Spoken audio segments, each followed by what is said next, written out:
dengan soal pemindahan bangunan parlimen ini. Pembangunan. Saya tak tahu apa dasar flip-flop kerajaan ini. Dulu kata tak nak pindah, dan saya sendiri pernah melihat Kementerian Kerja Raya JKR membuat pameran tentang kedudukan renovation dan juga untuk mewujudkan satu ataupun dua blok bangunan baru di tempat parking yang sedia ada. Dan saya dipahamkan bahawa pada waktu itu pihak parlimen sendiri, khususnya pihak speaker, sudah bersetuju dengan cadangan JKR, harganya antara 150 ke 200 juta untuk membangunkan. Tiba-tiba hari ini timbul pula isu nak pergi ambil alih kepada PICC, kerana PICC gagal. Tak ada orang mari nak mesyuarat, nak bersidang, nak konvensi, nak apa-apa majlis dan sebagainya. Tak ada orang. Jadi bagi saya, takkan kegagalan PICC lalu kita nak korbankan tempat yang sedia ada ini. Apakah juga tapak bangunan parlimen ini akhirnya akan menjadi mangsa seperti mana Kem Sungai Besi? Ini untuk jangka masa panjang. Walaupun mereka mengatakan akan kekal dia sebagai tapak warisan, tapi akhirnya tapak warisan itu akan dikembang menjadi komplek perniagaan dan sebagainya untuk menguntungkan koloni-koloni tertentu, seperti mana yang berlaku kepada komplek kepada Kem Sungai Besi. Yang amat cuma 8 minit yang amat.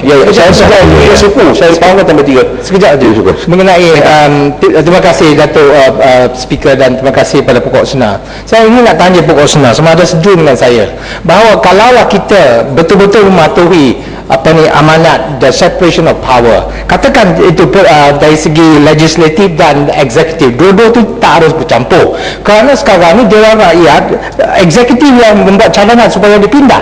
Takkanlah yang pemindahan parlimen tu, iaitu satu-satunya tempat untuk legislatif, ditentukan oleh eksekutif. Apa pandangan Pokok Senar? Ya, sepatutnya maknanya kita harus dirunding. Ini hak keistimewaan ataupun hak kesenangan, hak kemudahan yang harus dimiliki oleh ahli-ahli parlimen. Sepatutnya ahli-ahli parlimen harus dirunding melalui jawatan kuasa yang telah pun wujud dalam Dewan ini. Jadi sebab itu saya nak minta penjelasan daripada pihak kerajaan dalam hal ini. Sebab JKR sendiri sudah bersetuju, telah pun buat satu proposal untuk membuat satu ataupun dua blok bangunan baru untuk keselesaan kita.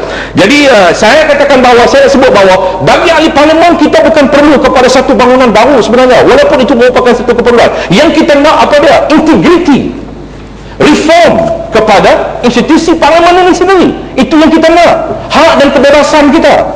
Kita nak apa dia? Reform kepada sistem demokrasi berparlimen yang bermula daripada pilihan raya, yang menjadi tunjang kepada tertegaknya institusi rakyat, institusi parlimen.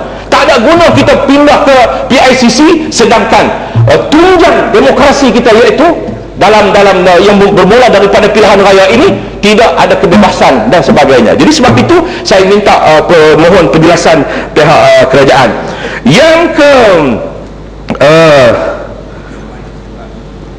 Yang keempatnya ialah Istana Negara. Bahawa ini jawapan menteri, katakan ada peningkatan kos. Saya faham bahawa itu satu kos yang aziz, tetapi hakikatnya sememangnya ada berlaku peningkatan kos daripada asalnya yang awardkan kepada syarikat Maya Maju itu 600 ataupun 650 juta. Hari ini telah pun meningkat kos tambahan, iaitu antara 150 ke 200 juta untuk apa? Interior design, maknanya hiasan dalaman. Sedangkan asalnya ketat itu cadangan Maya Maju ialah 1.1 bilion. Pada waktu itu, tengah yang lalu, saya tidak menjadi ahli parlimen, tetapi saya antara orang yang membantah dan menghantar memorandum kepada menteri pada waktu itu dan juga ketua pengarah, dan hari ini dia telah bersara, ketua pengarah tersebut. Saya katakan bahawa tidak wajar, perlu kembali kepada harga yang perlu ditetapkan oleh JKR, dan JKR bersetuju bahawa harganya tidak boleh lebih daripada 600 ataupun 650 juta ringgit, dan akhirnya kerajaan bersetuju 650 juta ringgit. Hari ini tiba-tiba tambah lagi 150 ke 200 juta untuk hiasan dalaman. Saya nak tahu kapet tebal mana, lampu mai beli daripada negeri mana supplier yang terlibat, semua. Saya minta satu jawapan yang jujur daripada kerajaan. Sebab JKR mengakui bahawa 650 juta itu termasuk hiasan dalaman. Saya mengakui bahawa tambahan untuk buat jalan masuk dan sebagainya seperti di umur Timbalan Menteri, okey, no problem. Tapi ini soal apa nama istana itu sendiri. Kemudian soal kaitan dengan soal judi, saya nak tanya judi bola sepak dia. Walaupun itu Perdana Menteri mengatakan bahawa kerajaan belum keluar apa-apa lesen, saya nak minta penjelasan kerajaan. Beranilahkah kerajaan mengambil tindakan undang-undang terhadap Vincent Tan yang telah membuat declaration kepada BSKL, mengatakan bahawa dia telah pun mendapat lesen, reading lesen tersebut, kerana bagi dia, sebab itu dia nak tawarkan penjualan saham dia dalam Export Sport kepada Berjaya dan memberi jaminan profit guarantee, jaminan keuntungan 3 tahun 315 ataupun 350 juta. Beranikah kerajaan mengambil tindakan kepada Vincent Tan yang telah menimbulkan satu pembohongan yang besar terhadap kerajaan yang mengatakan bahawa dia dapat lesen itu daripada kerajaan? Kedua, kalau kerajaan kata dia masih belum beri, adakah kerajaan boleh memutuskan bahawa dia tak akan beri sampai bila-bila pun lesen sport betting ini? Apakah Perdana Menteri boleh memberikan penjelasan mereka rupa? Dan saya minta Perdana Menteri datang untuk memberikan penjelasan di Parlimen ini. Kemudian yang terakhir berkaitan dengan soal subsidi, berkaitan dengan soal subsidi. Pertama saya nak katakan bahawa ada ramai rakan-rakan kita daripada Parlimen kata marah kepada Senator Menteri di Jabatan Perdana Menteri yang mengeluarkan kenyataan dan sebagainya, fakta tak betul dan sebagainya. Saya nak tanya kerajaan, adakah kerajaan memperakui fakta yang dikeluar oleh jawatankuasa pemandu ini? Fakta, cadangan-cadangan, itu satu. Yang keduanya, kalau kata tak betul, bermakna bahawa habis semua tak betul. Sebab dia yang jaga KPI, dia yang jaga NKRA apa macam Sabah Maika.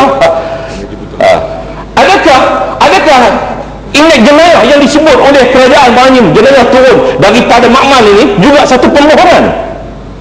Itu yang kedua. Yang ketiga, bagi saya nak katakan bahawa bagi saya mempertahankan apa yang disebut oleh Menteri. Bukan saya bersetuju dengan pandangan dia buat kerana apa? Kerana itulah yang diminta oleh pihak kerajaan, menyediakan satu bagaimana cara penyelesaian untuk mengurangkan defisit negara kita ini. Sebab dia berpengalaman dalam MAS, macam saya katakan sebelum ni, bahawa cara dia nak kurangkan masalah beban hutang dalam MAS, jual kapal terbang, jual bangunan. Jadi selesai masalah. Jadi macam itu juga cadangan kerajaan sekarang ni, kerajaan hanya ada dua pilihan. Saya nak minta penjelasan kerajaan, apakah kerajaan ini bergantung kepada dua pilihan, mansuh subsidi ataupun kurangkan subsidi? Yang keempat yang saya nak tanya dalam isu ini, bahawa apakah wajar untuk kerajaan meletakkan bahawa beban masalah ketidakupayaan kerajaan dalam menguruskan harta kekayaan negara kita ini kepada rakyat, merampah apa yang diperoleh oleh rakyat, sedangkan isu yang menyebabkan kita mengalami defisit, mengalami segala masalah ialah berkaitan perlindungan perwajah 10 bilion, pos Malaysia 300 juta, Sandebi 1.5 bilion, MAS 2 bilion sebelum dipulihkan, Proton 2 bilion sebelum dipulihkan, landasan kereta api berkembar 4 bilion, pos Jayam juga meningkat, jambatan Bangkok 500 juta, pembahasan buta terpaksa kita beri kepada kontraktor, kehilangan blok minyak 320 bilion, tenaga nasional 1 bilion sebelum dipulihkan, dan banyak lagi PKFZ antara 4 ke 10 ataupun 12 bilion. Ini semuanya merupakan punca masalah yang menyebabkan berlakunya defisit kepada negara kita kerana ada unsur-unsur penyelewengan. Jadi sebab itu bagi saya nak minta bahawa apa rancangan dalam rancangan Malaysia ke-10 ini yang boleh ditunjuk oleh pihak kerajaan, bahawa bagaimana cara untuk nak membunuh tipu-tipu dan lipah-lipah yang duduk dalam restoran Tom Yam Potek rancangan Malaysia ke-10 ini. Sekian, terima kasih. Terima kasih, Yang Hormat. Yang Hormat, sebab